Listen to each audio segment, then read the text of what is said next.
உறுப்பினர் இந்த முட்டு கொடுத்த வார்த்தையை மட்டும் நான் அவைக்குள் நீக்கிறேன். ஏன்னா வாழைக்கு நாங்கள் ஒரு திட்டம் சேர்த்துருக்கீங்க, வாழைக்கு முட்டு கொடுக்க திட்டம் நாங்கள் கொடுத்தோம். அதுக்கு வந்து வாழைக்கு முட்டு கொடுக்க திட்டம் எங்களுக்கு நாங்கள் போடல. அது அந்த இப்போ அந்த திட்டத்தை அறிவிச்சிருக்கீங்க, ஹார்டிகல்ச்சர் டிபார்ட்மெண்ட்டில் கொடுக்குற திட்டம். அதுபோல் இந்த ஆட்சிக்கு முட்டு கொடுத்துக்கிறார்கள் சொல்லக்கூடாது. திரும்பி ஆட்சின்னு சொல்ல போனால் அந்த வார்த்தை வேணாம். வேறு வார்த்தை உங்களுக்கு தெரிந்தால் வேறு வார்த்தை தெரிந்தால் வேறு வார்த்தை சொல்லுங்க. நீங்க சார் அறநிலைத்துறை அமைச்சர் சார்.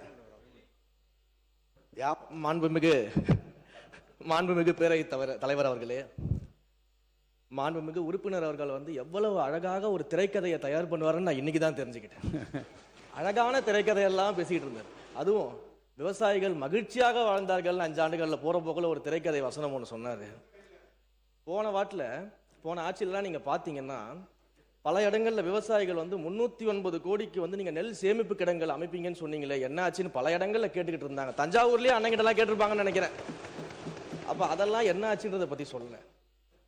வாகன போக்குவரத்து இருக்கு பார்த்தீங்களா, அந்த கொள்முதல் செய்துவிட்டு வாகன போக்குவரத்து செய்யக்கூடிய பல்வேறு முறைகேடுகள் நடந்ததாக விவசாயிகள்லாம் போராட்டம் பண்ணாங்க. அதெல்லாம் அண்ணன் கண்ணுக்கு வரவே இல்லையா என்னன்னு தெரியல.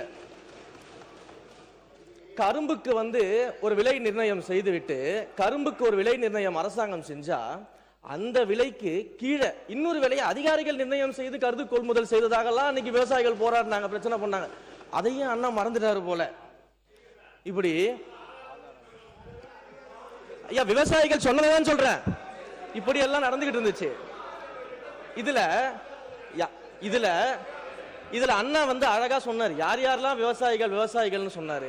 அதுல ஒரு முக்கியமான விவசாயி அண்ணன் மறந்துட்டார்.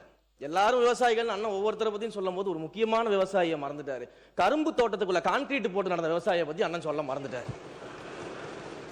அப்ப இவங்க சொல்ற கதையெல்லாம் எப்படி இருக்குதுன்னா, சர்க்கரையை எறும்பு தின்னுருச்சு, சாக்க கரையான் தின்றுச்சுன்னு சொல்ற மாதிரி இருக்குது ஒரு கதையெல்லாம். உறுப்பினர் சுருக்கமாக. மாண்புமிகு பேரவைத் தலைவர்களே, இப்போதான் தெரியுது உங்களுடைய எப்படி பிரச்சாரம் எப்படி பண்ணுறீங்கன்னு. இப்போதான் மாண்புமிகு சாமி அமைச்சர் இந்து சமய அமைச்சர் சாமி அவர்கள் அப்படி கரெக்டாக விடுறாரு. அது உண்மையே பொய்யான்னு தெரியல. ஆனால் இப்படி டெக்னிக்கல் அப்படி இந்த டெக்னிக்கலை வச்சு நீங்கள் அடிச்சுட்டு வந்துருங்க, ரீல்ஸ் விடுறீங்க. ஆனால் நாங்கள் வந்து ரியாலிட்டியாக கொண்டிருக்கின்றோம். அமைச்சர் பேரவைத் தலைவர் அவர்களே, அந்த டெக்னிக்கை இப்போ 10 நிமிஷம் மட்டும் தான் அண்ணன் கிட்ட கத்துக்கிட்டேன். தமிழக சட்டமன்றத்தில் தாவேகா ஆட்சி அறிவிச்ச பட்ஜெட் நிதிநிலை அறிக்கை குறித்து விவாதங்களானது கடந்த வெள்ளிக்கிழமை நடைபெற்ற சூழல்ல 2 நாள் விடுமுறைக்கு பிறகு இன்று திங்கட்கிழமை 2வது நாள் விவாதமானது நடைபெற்று வந்துட்டு இருக்கு. குறிப்பா இன்று சட்டமன்றத்தில் ஒரு முக்கியமான தீர்மானமும் கூட ஒன்னு கொண்டு வரப்பட இருக்கு.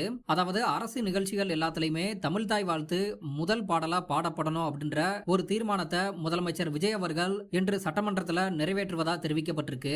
இப்படி இருக்கும் நிலைமையில இன்று முதல்வர் விஜய் அவர்கள் சட்டமன்றத்தில் உரையாற்றி முடித்த பிறகு எம்.ஆர்.கே. பன்னீர்செல்வம் அவர்கள் வேளாண் பட்ஜெட் குறித்து பேசும்போது, கடந்த ஆட்சியில நாங்கெல்லாம் காலையில எந்திரிச்ச உடனே ரொம்பவே பரபரப்பா இருப்போம், இன்னைக்கு என்ன நடக்க போகுதோ நாளைக்கு என்ன நடக்க போகுதோ அப்படின்னு ஒரு பரபரப்போட நாங்க இருப்போம். ஆனா இன்னைக்கு இருக்கக்கூடிய தாவேகா ஆட்சியில அமைச்சர்களை பார்க்க முடியல அப்படின்னு வந்து சொல்லியிருந்தாரு.